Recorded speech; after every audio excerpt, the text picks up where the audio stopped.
Log on, tune in, find out. Another good idea from Cambridge. High throughput's always fun these days. Thank you. A quick answer still. The X in Gary's notation was actually the measurement. So the tumor growth itself might be nice and continuous, nice and smooth, whereas the actual measurement, there's always a measurement error and everything. So it might not be unreasonable to throw the Wiener process on that.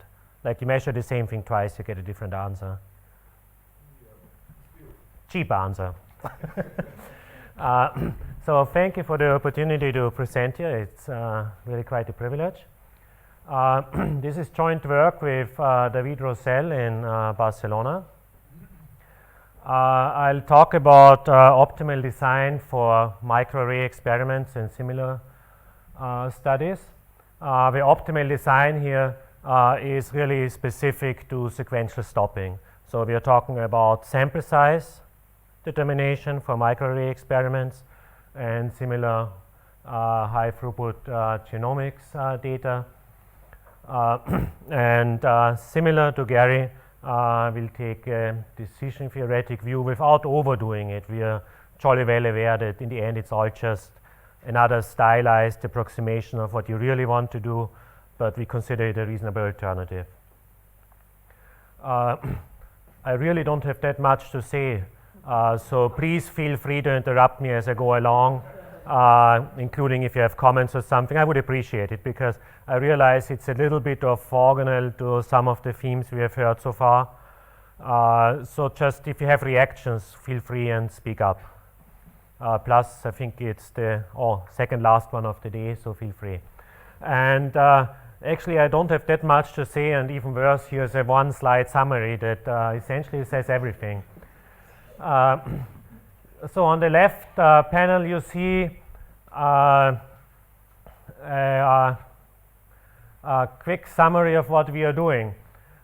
This is about optimal sample size. So we are talking where sample size, think of sample size as either number of patients, number of samples, so it could be number of batches. Like in some applications, each sample will be actually 50 specimens.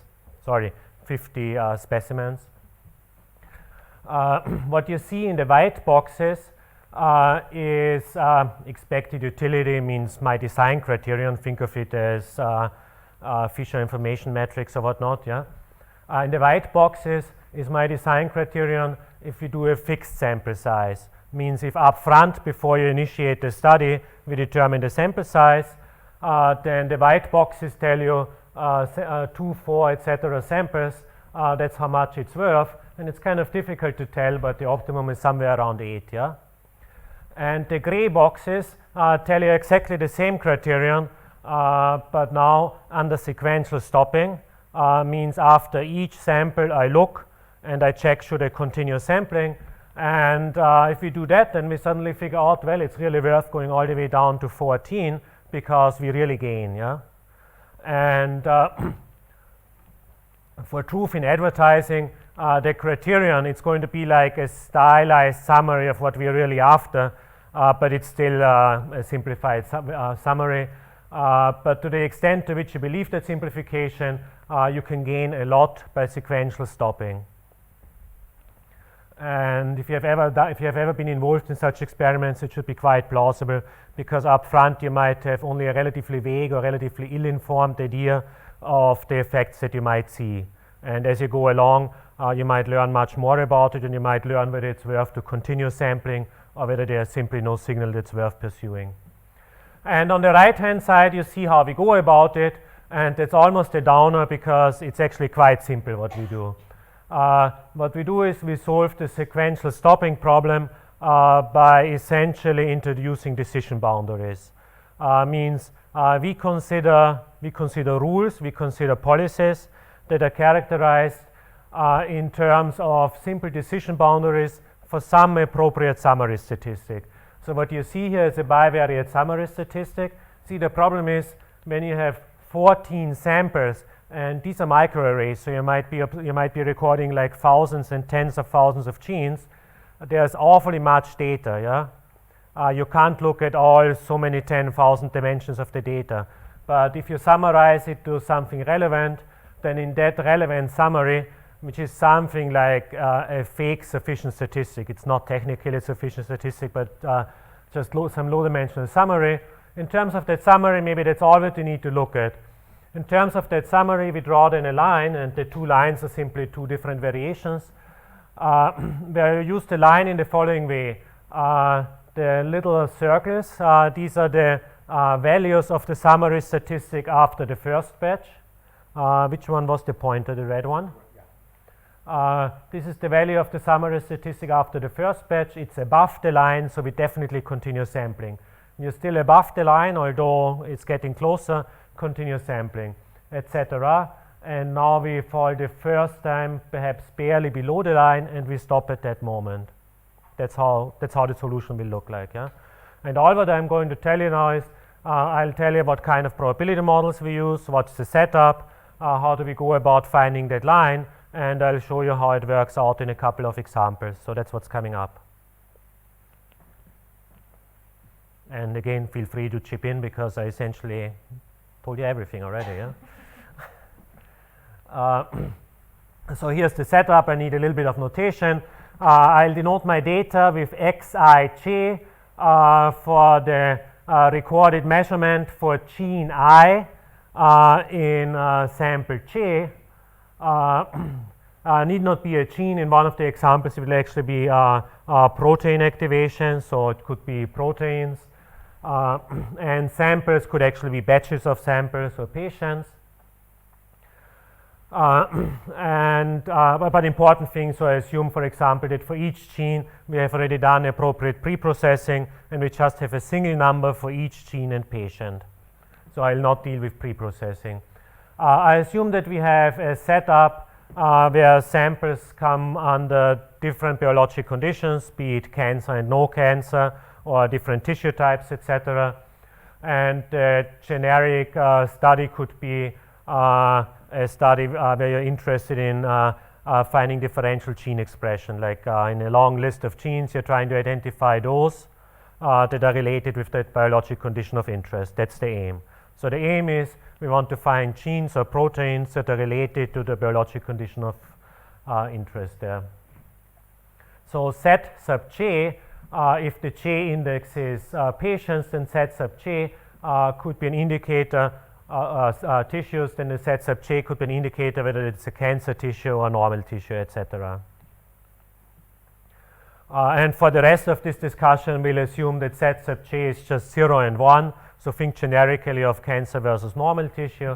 And then all what we are interested in is for each gene, and genes are indexed with I, for each gene, I want to make inference about the gene being differentially expressed across the two conditions, yes or no. Or in other words, there's some unknown truth, let's call it delta I. Delta I is the unknown truth for the ith gene. Is it differentially expressed or not? And I want to make a statement about these delta I's. That's what it is about. I'll assume a probability model, so this is going to be a model-based design. In that probability model, we'll have parameters theta I that are specific to the ith gene. So in particular, the delta I guy, the delta guy, that indicator, oops, it's disappeared. Oh, here. The delta I is part of the theta I vector, and typically there's more to it. And then usually there are some hyperparameters that I just need to index my sampling model. And then formally what I'll write down on the next few slides is a sampling model for the data that is indexed with these parameters. And last piece of notation, and that's all I'll need, I think, I'll use x sub t for all the data for sample number t. T because the samples are collected over time when we talk about sequential stopping. And x sub 1 through t is simply all the data up to time t. Up to sample t.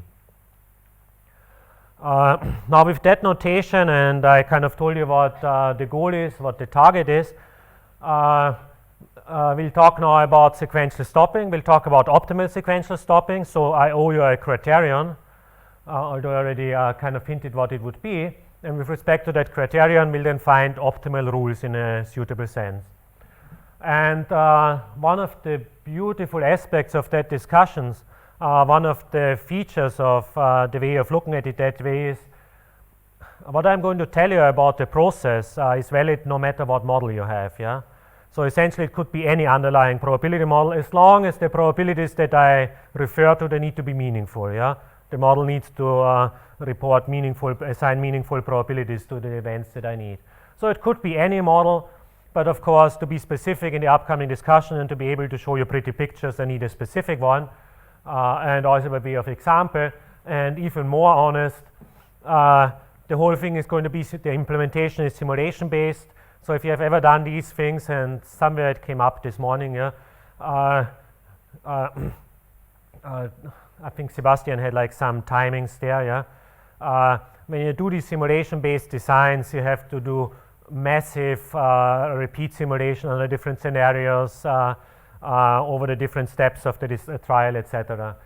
So what we really need is we need an easy model. We need a model where it is easy to report posterior probabilities for differential expressions of gene, sorry, this should be in delta I, posterior probabilities of differential expression of gene I in the light of the data that you have so far.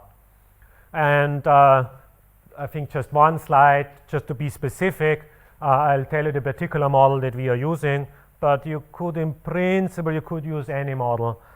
Oops, there's one more thing that we learned when we did that. When we started out with really just about any model, and one popular model for these kinds of applications is Kensiorski, Newton, and others have like a nice gamma-gamma hierarchical model that is nice because everything is conjugate and you can evaluate probabilities very fast. And that model is wonderful for inference, and that's what people use it for. When we tried to use it for design, we burned our fingers. And that's kind of a general theme. When you do this model-based, design, you have to be careful. Often when you do inference conditional on the data, then kind of the data will inform you and you get reasonable inference. Whereas if you try to use the same model for design, then you have to look at prior predictive distributions. Then you have to look at predicting potential outcomes from your experiment. And when you get in things like negative tumor size or so, then it's kind of embarrassing. Yeah? And that's what happened to us when we tried to use a model that works perfectly well for inference when you condition on data. When we tried to use that for prediction to drive a design, it just didn't work. So you have to be a bit careful there. And David has a beautiful model that he calls the Gaga model, which is a slight generalization of that gamma-gamma hierarchical model. And the generalization is simply the following. So the sampling model is a gamma distribution. It's a gamma distribution, ignore the details, it's a gamma distribution with a mean that is specific to the gene, and the second index is the experimental condition. So if I remember, the set was like an indicator for a biologic condition. Think of it as just 0, 1 for tumor and normal. So there's a mean parameter for the mean gene expression or protein activation or whatever it be for gene I under condition set. That is the same in the gamma-gamma hierarchical model. But an important thing is there's this additional alpha I in there, which allows you to have different coefficient of variation across different genes, and that turned out to be really important for the design, otherwise it just didn't work. And the smart thing of this model is once you do that, everything is still almost equally easy as before. In particular, you can still easily get posterior probabilities for differential expression. Yeah? Like everything else is almost the same as in Kensiorski's and others model. In particular, I should have advertised one thing. The model allows for positive prior probability of nothing going on. It allows for positive prior probability of no differential gene expression, means that the mean expression under condition 0 and condition 1 is just the same, and you expect it to be the case for most genes, yeah, that you're looking at if it were microarrays. And you obviously need a positive prior probability for that, because if you don't have positive prior probability, you will have 0 posterior probability. But all that said, bottom line is it's a model that allows easy and quick evaluation of posterior probabilities, means inference for differential expression of gene I, and that's what we need in the upcoming discussion. So we have a probability model, and I didn't talk you through all the gory details, but we have a probability model. We have an easy probability model that was important. So we're almost ready to talk about our decision, yeah? But I'll take a perspective like Gary. I'll set it up as a formal decision problem with a criterion that will then drive the decision. So I have to formally state my decisions. There are really two decisions. The decision of interest really is the stopping decision. So, whoops, that should be an S sub t. The stopping decision, that is simply the decision whether we should stop the experiment after taking t samples, where I use S sub t equal 1 for stopping and S sub t equals 0 for continuation. The stopping decision better depend on your data. Well, it need not. You could flip a coin, but it's not smart, yeah? So the stopping decision should depend on your data, and that's the decision that we are after. Alternatively, equivalently, I could simply tell you the stopping time. So I'll use tau for the stopping time. That's simply when we stop the thing the first time. The tau is, of course, a function of the data and a function of the particular policy, like the way how we decide the S. And there's a second decision. Once we stop, we make our terminal decision. We go through the list of genes and we decide which ones we report as differentially expressed. I call it the terminal decision. There's nothing sequential about that decision, so that's relatively easy. But I'll denote it with D sub I for the indicator of flagging the ith gene as differentially expressed. So what I owe you now is, in the context of the probability model that we had before, I owe you a discussion of how we come up with these two decisions. And I'll take like kind of a principled perspective here, although I'll compromise my principles immediately on the next slide. We are taking a decision in the light of that probability model that optimizes in a way some criterion, and that some criterion is written as a utility function. That utility function simply tells you the relative preferences of the investigator for one or the other decision. If you knew, if an oracle were to tell you the future data, and if a super oracle were to tell you and reveal the unknown truth, then you need to be able to tell me your relative preferences. That's not asking that much, yeah? Like, if you knew the future data, and if I were to reveal the truth, tell me what one or the other decision is worth. That's not asking too much. And we call it the utility function, and that's all what we will need in the upcoming discussion. And the entire paradigm of the rational decision maker is if you can formalize your relative preferences with a utility function like this, and the typical things you simply say here is, I prefer to mess up less, like you prefer to make fewer false positives, you prefer to minimize your false negatives, I assume. You probably have a preference for smaller sample sizes, things like that. And we'll have an example in a minute. And Gary had a beautiful example in his talk. So we have to specify what it is worth to us, and then essentially we want to make the best decision with respect to that utility function. So we want to simply maximize that utility function, and there's a minor embarrassing problem. The problem being that we'll never know the unknown truth. So the usual paradigm of the rational decision maker is you can argue on the basis of some basic axioms. You can argue what you need to do is if any of these arguments are unknown, be it the unknown parameters, or it could also be part of the data, like in Gary's utility function featured the outcome from the future phase 3 study, right? So if there's some data in there that you'll only get to see in the future, then the data is also an unknown quantity. Any unknown quantity you simply have to integrate over. You simply have to marginalize with respect to these unknown quantities, and you have to condition on whatever you have already seen, yeah?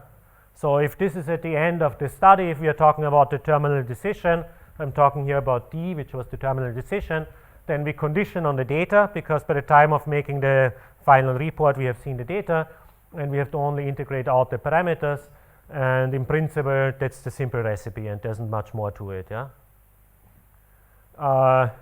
It's a bit more complicated for the stopping decision, because it's a sequential decision, yeah? But in principle, it's still the same thing. That's essentially what I'll do. So the only thing I owe you now is I owe you a statement of the utility function and some pictures to convince you that it actually works, right? Feel free to complain if you okay. So here's my utility function, and that's already where I'll start to compromise my principles. In principle, if you're a rational decision maker and you make a bunch of decisions, there should be one utility function that describes your preferences, right? And that one utility function should drive everything. Well, I'm not going to do that. I'm going to use two different utility functions for the terminal decision and for the sequential stopping, and that's kind of okay. Because I don't take it too serious, that utility function thing. It's just a way of getting like a coherent principled decision. So here's the utility function for the terminal decision. The terminal decision is simply choosing the genes that you report to your clinical collaborator. And in plain English, what I want is I want to minimize the number of errors that I make, but I want to report as large a list as possible, right? Like I want to report as many winning genes as I can, subject to controlling my errors. And whatever is a favorite error rate here, one error rate that is popular in this context because you're making massively many comparisons, yeah? There's like tens of thousands of genes. So one error rate that is popular is the so-called false discovery rate. In plain English, this is simply the number of wrongly reported genes relative to the number of genes that feature on your list. See, the D was an indicator for reporting the ith gene. Delta I was an indicator for the truth. So D times 1 minus delta I is an indicator for goofing. And if we take the summation, then we have the number of false reports, or false positive reports, relative to cap D is just the number of reports. So this is the false discovery rate. At this moment, the false discovery rate is a function of the data, because the decision, the report, is typically a function of the data, and the parameters, because the delta I is unknown, right? If the delta I were known, there's nothing to decide, right? So at this moment, that FDR is simply a function of both the data and the parameters, and some people prefer to call it in this format false discovery proportion. And then depending on what kind of expectation you take, you get either frequentist false discovery rate, or you get posterior expected false discovery rate. Typically, when people say FDR, they just mean frequentist, means under repeat simulation false discovery rate. But since I take a Bayesian perspective on everything else, it's kind of natural to take posterior expected false discovery rate. Plus, it's much easier because taking the posterior expectation of that ratio is damn easy. The posterior expectation conditioning on the data, the only guy that's unknown is the delta I, right? So all what I need is the expectation of a binary indicator. Doesn't get easier than that, yeah? So it's very easy to do. That's my utility function for the terminal decision. That's all I have to tell you, yeah? So if you have a probability model, I have a utility function, and I still characterize what you actually get, yeah? Because this is kind of an implicit characterization of the solution that you should report, right? I just tell you that's the model, that's the criterion. Well, and mathematically that implies a decision, but I'll still tell you the decision in a moment. I want to still tell you the utility functions they use for the other more important decision, for the stopping decision. For the stopping decision, I have a sampling cost. So this is simply the cost of taking the samples. Since I'm talking about the utility, I slap a minus on it. So the first term is just the sampling cost. And this is simply the number of true positives. So in plain English, my utility for stopping is I want to report as many true differentially expressed genes as possible, because that's kind of success. Well, and I have to pay for it, yeah? If you wouldn't have to pay, then you would simply sample ad infinitum, right? But at some time it's not worth sampling more, because you will not find out much more. So that's my utility function for the sequential stopping. And I think it wouldn't be too difficult to come up with one common utility function, but I don't think it's really worth the effort. So in principle, that describes everything, yeah? Except I promised you to characterize the actual decision rule. And it turns out under the utility function that I had on the previous slide for the terminal decision, the format of the optimal decision, which is also called the Bayes rule, because the optimal decision is blah blah that maximizes the expected utility with respect to the posterior probability. The format of the Bayes rule is simply, remember pi was my posterior probability of delta I equal 1 given the data. So pi is just p of delta I equal 1 given the data. The decision rule is simply look at the posterior probabilities of differential expression for all genes and take the top guys. It's kind of embarrassing because you would have probably suggested that rule to start with, right? Without much argument. Like, it's a very intuitive rule. It's kind of an obvious thing to do, yeah. Like take the ones with the smallest p-values, or take the ones with the highest posterior probability. Not the same thing, but same spirit, yeah. But it's kind of cute that it actually comes out as the correct thing to do, yeah. So not only is it beautiful and intuitive, it also happens to be correct, yeah. It's not immediately obvious, but it's trivial algebra from the thing that I had on the previous slide. Now with the stopping decision, the story is a little bit more complicated. So to come up with the actual format of the decision rule for the stopping decision, what we need to do is we need to look at the expected utility under continuation versus stopping, and the bigger one wins, right? Now the expected utility under stopping is again relatively easy because remember the utility on the previous slide was just here was an indicator instead of the probability, right? When we take the that indicator included the unknown parameter.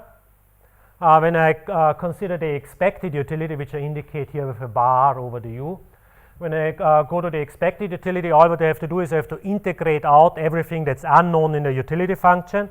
The only guy that was unknown in the utility function is that delta I. The x is known because that's the data. The decision is known, etc. The only thing I have to remove is the unknown delta I. The way to remove the unknown delta I is to replace it by its expectation. Well, the expectation of a binary guy is just the probability, and here it is. So this is just the pi. That's exactly the same pi as up there. So that's easy. That's the expected utility of stopping. If I could now in the next line write down the expected utility of continuation, I would be done, yeah? Because then I would just say stare at the two lines, the bigger one wins, yes? Are you accruing new patients and studying all the n genes on the new patients? Yes. When we continue, so there's no option of continuing only part of the genes. Yeah. When we continue on the next array, again, we have to look at all the genes. So with microarrays, that's kind of natural. With protein activation, one could consider just looking at a subset, but we don't talk about that. So the embarrassing thing is under continuation, life is more difficult because under continuation, the expected utility is, well, what we pay for one more sample, and then the expected utility under the optimal decision in the next period, right? And I bet many of you are familiar with these kinds of sequential problems. The problem is the expected utility after the next sample embarrassingly depends on the optimal decision at the next sample, which we don't know, so kind of the cat bites in its tail. And we require an expectation with respect to that additional sample. And both of these are not necessarily trivial to carry out. But in principle, all what we have to do now is stare at these two expected utilities, and the bigger one determines what we do. So what I owe you now is I owe you a solution, I owe you some trick of how we deal with this guy and how we deal with that guy. And I already told you on the first slide, yeah? I'll deal with this guy by coming up with stupid decision boundaries. And, I didn't tell you how I deal with that guy by simulation, yeah? Because I have such a simple model, it's easy to massively carry out simulation, and we can replace integrals by Monte Carlo averages, yeah?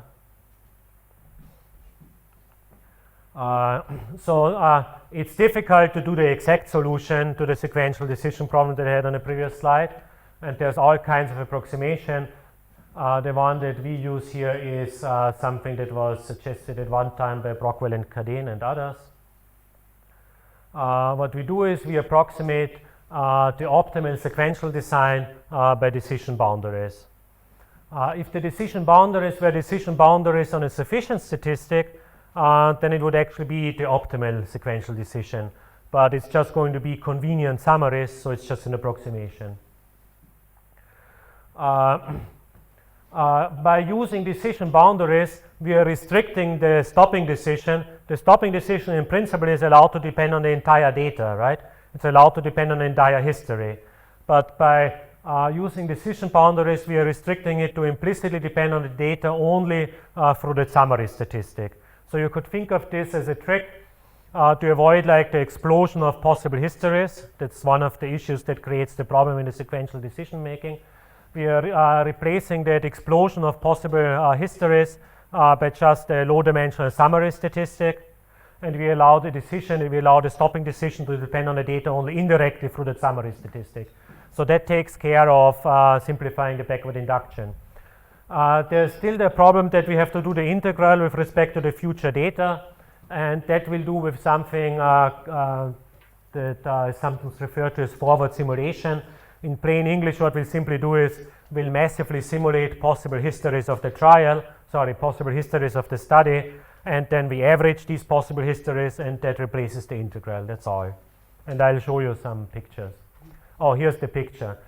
This is a different kind of example. It's not microarray or anything of that kind. It was actually a similar thing as what Gary talked about. You can see here the labels, phase 3, etc. It's about stopping a clinical trial. Those spaghettis, those curves, those are trajectories of possible trial realizations. The 2 dimensions are simply 2 dimensions of a summary statistic. And so in these 2 dimensions of the summary statistic, you can see possible trial realizations. They kind of walk around like this. And then in the space of the summary statistic, we have 2 decision boundaries. And when the summary statistic cuts the decision boundary, we stop. And in that case, there were 2 different things that you could do for stopping. This was a phase 2 trial. So you could stop and declare victory and move on to phase 3. Or you could stop and declare defeat and just simply give up, yeah? But, so the picture just illustrates using a summary statistic, decision boundaries, and then, then you simulate massively possible, I'm almost done. Then you massively simulate possible trial histories, and by taking averages of these possible histories, you can essentially replace the integral, and I cheated you out of some minor complications in there. Here's the summary statistic that we use. It's kind of a trivial one. The summary statistic is the expected improvement in our utility function if we were to continue one more sample.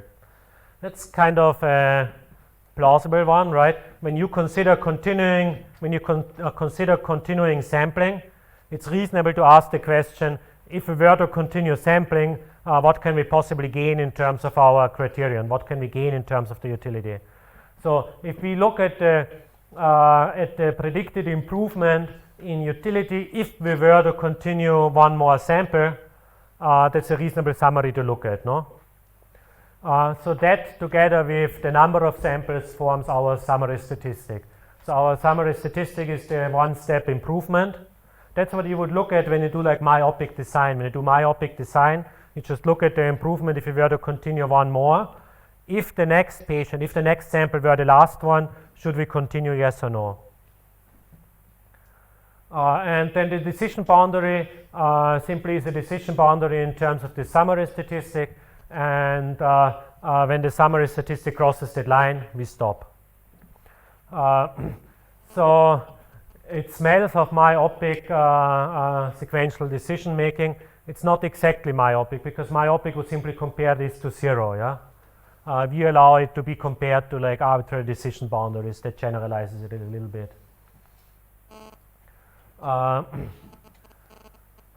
So there's this decision boundary that determines the stopping. I haven't yet told you how we decide on this decision boundary.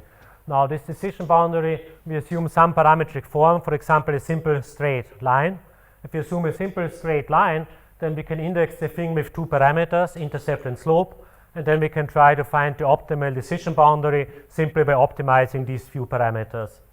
So at this moment we have replaced the original sequential decision problem by a trivial non-sequential optimization problem in terms of selecting that decision boundary. Of course, we pay a price for it. We are getting an approximate solution, but so it be.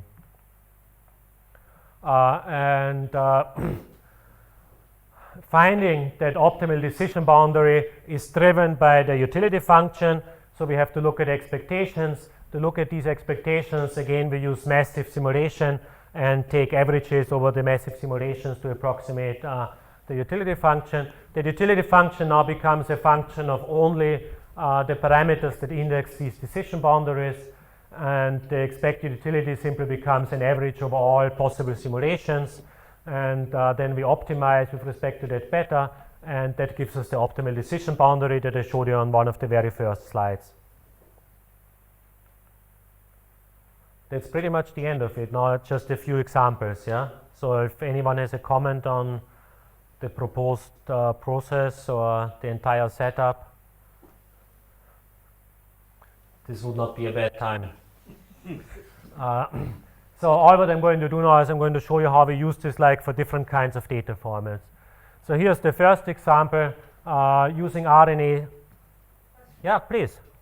So I just wanted to quickly ask, because when doing this sort of sequential design, there is another cost that we encounter, which is batch effects between microarrays, which we have to iron out in the pre-processing, and that introduces a cost, I guess, which would come in increased variance of the observation. Good point. So you're commenting essentially on the probability model. You're saying the probability model that I had there up front did not include batch effects, which are really critical. And I kind of cheated because I said I assume that the data that I use has already been appropriately pre-processed. So if you had asked at that time, my cheap answer would have been it's part of pre-processing. You caught me here, because now I can't say that, because we obviously do the pre-processing before we have seen all the data. Good point. I don't have a good answer, yeah? It's a generic problem of like any sequential approach that you would do, like any sequential solution to the sample size for these studies would suffer the same problem simply by plain logic, yeah? So you have to trade off correcting for batch effects appropriately versus trying to optimize a sample size that way. So what you might want to do is like larger batches so that you can at least do some correction, yeah? In one of the studies we were doing, the company that was generating the array was purchased by another company during the course of the sequential. Tough luck. Too bad. No, I mean, these things happen, yeah? So that just goes to say that what I swept under the carpet, the pre-processing, is really damn important, yeah? And you can ignore it at your own risk, yeah? Oh, here's the cheap answer to your complaint, yeah? I'm not only talking about microarrays, let's talk about next generation sequencing. That's much cleaner. Tends to be much cleaner, less noise. Can we agree on that, yeah? So what we have here is they have some pilot data. That's not untypical that you have some pilot data. The two experimental conditions are just two different tissue, two different types of tissue. And they are considering taking samples like 5 at a time, and using the decision boundaries and posterior predictive probabilities given the pilot data, we are going through the process that I outlined on the previous slides. And again, we use the same probability model, and this is what the thing looks like. What you see here at the bottom, that straight line is the optimal decision boundary. It turns out the optimal decision boundary is almost flat, which essentially gives you myopic design. There are all these spaghettis in the gray plot.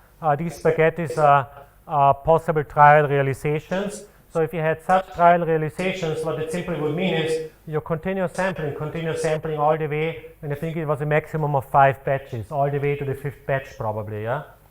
only, do you remember, small c was the sampling cost in the utility function.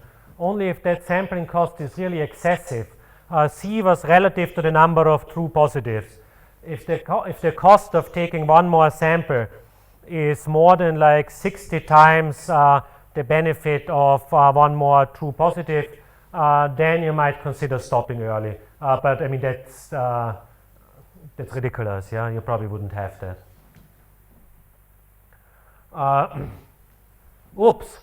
This was when we consider an experiment to compare brain tissue versus muscle tissue. Like when we want, and it is plausible, when you compare brain versus muscle, I mean, things are differentially expressed, yeah? Because we actually happen to know these are two different biologic conditions, right? When we compare muscle versus muscle, big surprise, it turns out you should essentially stop pretty fast, yeah? Because the pilot data tells you that nothing seems to be differentially expressed in muscle versus muscle because it happens to be the same tissue type. And many of these gray lines dip down under 0 and they would immediately stop, yeah?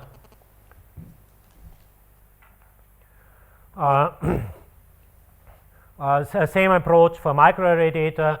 So here's a particular experiment. Oh, that particular study has already been carried out. So what we do now is we turn around and for a hypothetical repeat of that study, we try to design the experiment. So let's assume that we are in the beginning of this experiment, and in the end, we'll just use the actually known data to figure out what we would have done, yeah? So let's pretend we are planning this study, and let's assume that data is collected in batches of size 2. We are going to estimate hyperparameters for the Gaga model using some published data that many of you might have seen many times. This data is reasonable because it's actually the same platform and similar patient population.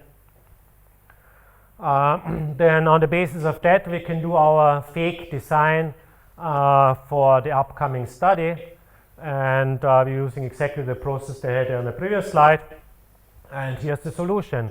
What you see is, well, that line is the solution, yeah? This is the optimal decision boundary. As long as the expected improvement in expected utility is above the decision boundary, you continue sampling. And these circles here are the actual evaluations of the summary statistic using the data that we happen to know. And so it turns out, well, you should keep on going until I think the maximum horizon there was 7 batches of 2 each. For comparison, and this was the picture that I showed you on the first slide, for comparison, here is the white boxes are the expected utility, means the criterion that they use. If you were to consider a fixed sample size design, it would turn out it would probably only recommend 3 or 4 batches. But when you actually go about it and you do the sequential stopping, then you would go all the way down to the last batch, and you get almost twice as much in terms of your decision criterion. And decision criterion was something meaningful, yeah, like dollars for the sampling cost and brownie points for finding true positives. And that gets me to the last one. Same thing all over again. Now, just instead of gene expression, we are taking protein activation. So here's a study where the investigator wants to look at protein activation for 100-something proteins. And there are 2 different experimental conditions. And they are planning certain sample sizes already. They haven't done it yet, though, I think. And so planning it without using the data, we'll just use our Gaga model to come up with the optimal decision boundaries. Now, without using the data, that's just the nature of doing a design, right? When you do a study design, you don't happen to have the foresight of seeing the data. But so all what we can use is our initial guess, our prior predictive distribution, and the beauty of the sequential design is as the data comes in, we can adjust our judgment. And here's what we get. Again, the straight lines and the 2 straight lines are just under 2 different sets of hyperparameters. The straight lines are the optimal decision boundaries, and so actually, obviously we do know the data. The little bullets, those are the evaluations of the summary statistic with the actual data. Had we done a fixed sample design, the optimal decision would have been, I think, just 1 batch of data, yeah? So that means in plain text, the initial guess, the initial expectation of the level of protein activation was just way too optimistic. Yeah, it really paid off to continue going. And you could keep on going. Like if you have yet another platform of that kind, you could in principle apply the same thing. And so it gets me to the last slide. I tried to argue for approximate sequential design. Well, essentially, I could have, in the beginning, I could have told you what we are doing is slightly improved myopic design. That's essentially what it was in the end, yeah. But it was based on like a whole principled setup, so you could easily do variations and change things. We did need informative priors, which you would usually get either from historical data or if you have pilot data from the same lab, all the better. We use sequential stopping. Sequential stopping does make the decision robust against misjudgment initially, because as the data comes in, you'll update your judgment. Everything was based on a utility function. My utility function was expected improvement in, my utility function was sampling cost and number of true positives. But if you had another utility function like Gary's stylized utility function of predictive success for a follow-up study, that could feature in the utility function, wouldn't make a difference. The particular examples I showed you were all comparisons of just two different conditions, but it need not be. It could be any kind of experimental layout, and you could still use the same paradigm. And that's all I wanted to tell you. Thank you.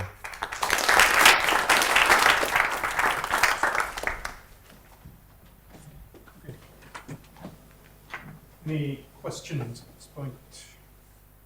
Everyone ready for afternoon tea? Diane. When you calculate your false discovery rate, are you calculating it so that you spend it across your sequence in a particular way, or are you keeping your rate to be some fixed constant at every time you look at the data? Quick answer, fixed constant. Longer answer, I only use it for the terminal decision, so we really only use it once at the very, very end. But I guess implicit in the question was we could use the threshold on the false discovery rate that I used in the utility function for the terminal decision that could vary with the sample size. One could, no problem.